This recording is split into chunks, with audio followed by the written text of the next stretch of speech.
Odds to win Heisman Trophy. You brought up CJ Stroud. He's the favorite, 2-1 odds. Quarterback, Ohio State. Bryce Young, Alabama, 4-1 odds. Then you have Caleb Williams, 6-1.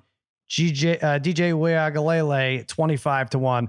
And it gets, take your pick from there. Bijan Robinson's fun at 40-1. I'm just looking at that now. But let's make our picks. Bri, is this the case? Is this a case where you should just put $10,000 on CJ Stroud and $10,000 on Bryce Young? And that's one of them's going to be it. Yeah. I mean, possibly. I mean, I guess my only concern, right, is Bryce Young. Like, can he win twice? Can he win 2 times in a row? I mean, I would think, I don't know. At 4-1, I still kind of like those odds for him at 4-1.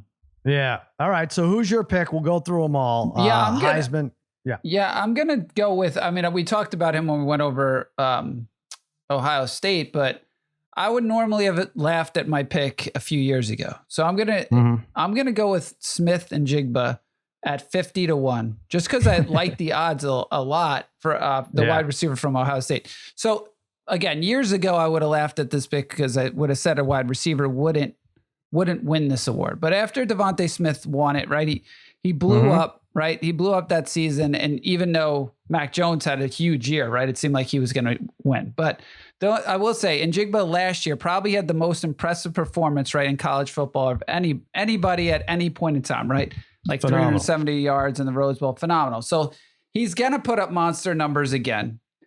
So the one thing I will say is that maybe these quarterbacks could have very, very, very similar stats this year, right? Stroud, Young, some of the other guys too. They might all look very comparable. And now if you get a Smith and Jigba who has already kind of been on the national scene, has a few maybe 200-yard receiving games against some of the best teams in football, and then he approaches like 1,800 yards with 15 or 16 or more touchdowns, he could be in the discussion. And on FanDuel, you're still getting him at 50-1. I've seen him drop as low as 25-1 or 33-1 in some other sites. So I thought 50-1 is still really good relative to some of the others. Well, I think this would be funny because I like Trayvon Henderson, the Ohio State running back, at 35-1. He had over 1,200 yards rushing last year, 15 touchdowns, 4 touchdown receptions, and he only had 2 carries in the opener. So they decided, it took a minute to decide that he's going to be their guy, and then he just blew up, and then he kind of lost some steam. But it's interesting because he didn't play his senior year of high school because of the COVID. Virginia, wherever he was, they canceled the fall season. And then so he enrolled in Ohio State for the winter.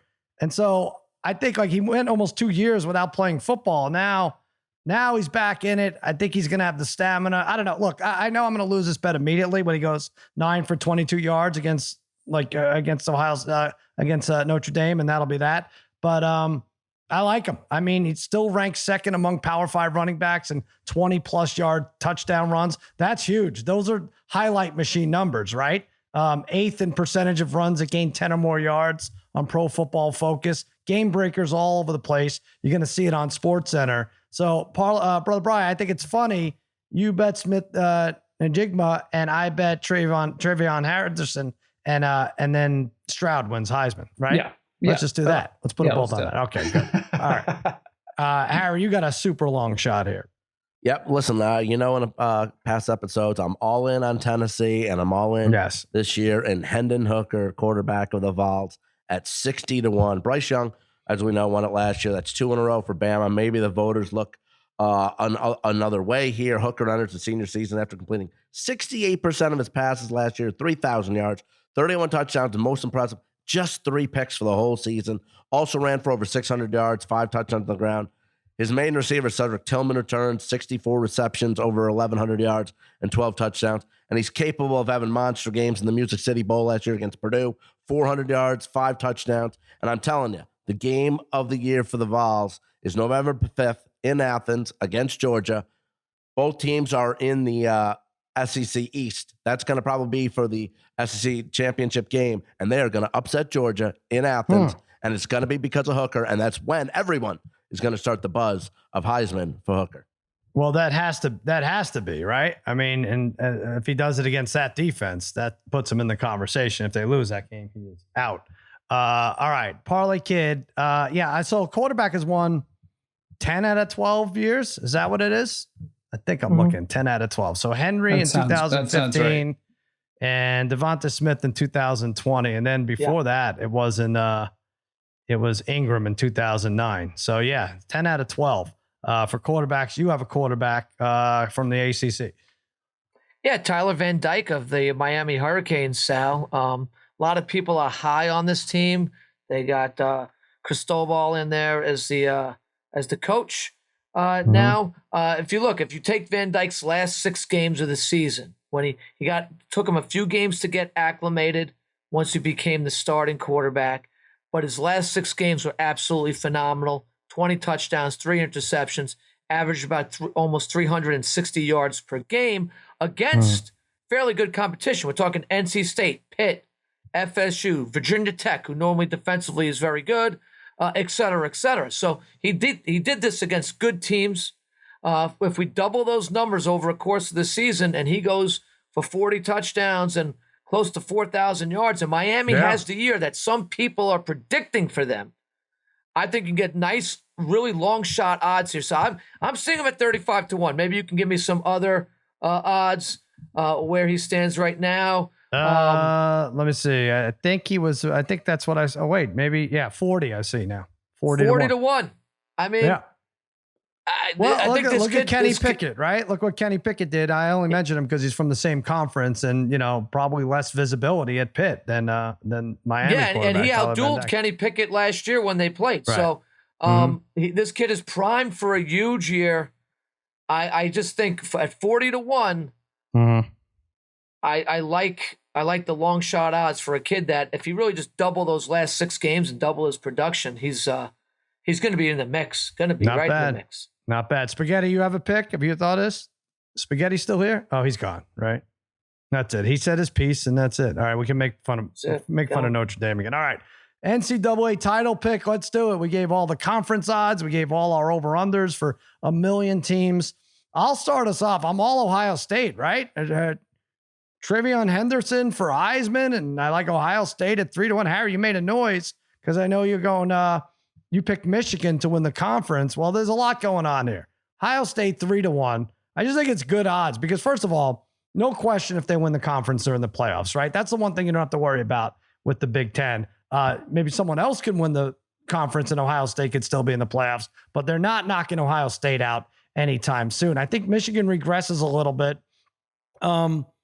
I think, you could give like Ohio State, if they run the table, like a 1 seed, and then they play the worst, which could be like a weaker Clemson team with a good record. Like I said, Stroud, Trayvon Henderson, Smith, you got Zach Harrison on defense, Denzel Burke, got all these guys. Stroud, even though I'm not picking him for Heisman, broke the season record for passing yards, 370 a game, great efficiency rating as a freshman. The defense has to be better. It just has to be. Ryan Day, 34-4. He wins that conference, gets a playoff win. Then you got Ohio State at 3-1 odds in the final. See how I did that? Easy enough.